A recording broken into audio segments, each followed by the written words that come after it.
আজ আমি রান্না করতেছি একটা নতুন সবজি। আসসালামু আলাইকুম বন্ধুরা, সবাই কেমন আছো? আশা করি সবাই অনেক ভালো আছো।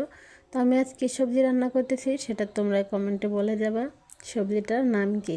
তো সবজিটা আমি আগে সুন্দর করে কেটে ধুয়ে নিয়েছি। তারপরে এই যে কড়াইয়ে পরিমাণ মতো তেল দিয়ে বেটে রাখা মশলা দিয়ে পরিমাণ মতো লবণ হলুদ দিয়ে মশলাটা সুন্দর করে কষিয়ে নিব।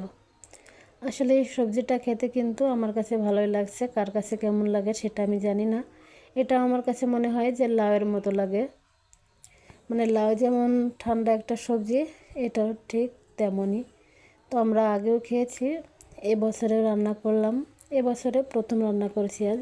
তো এখানে আমি কয়েকটা মটরশুঁটি দিয়েছি, মানে এইগুলো ঘরে ছিল, তো মনে করলাম ঘরে যখন আছে তখন দেওয়া যাক। তারপরে যে পরিমাণ মতো পানি দিয়ে ঢাকা দিয়েছি। এর আগেও কিন্তু আমি মাঝে দুবার একটু নাড়াচাড়া করে দিয়েছি, সেটা দেখানো হয়নি। তো যাই হোক না কেন, এই যে একদমই গলে গিয়েছে, একদমই নরম হয়ে গেছিলো। তারপরে এই যে একটা টমেটো কেটে দিয়েছি। আমার মনে হলো টমেটো কেটে দিলে ভালো লাগবে, তার জন্যই দিয়েছি। এখন এই যে ঝোলের জন্য একটু পানি দিয়ে নেড়ে চেড়ে আমি মাছ দিয়ে দিলাম। মাছগুলো দিয়ে একটু নেড়ে চেড়ে ঢাকা দিব। ঢাকা তুলে আমি আবারও একটুখানি নেড়ে ছেড়ে দিব।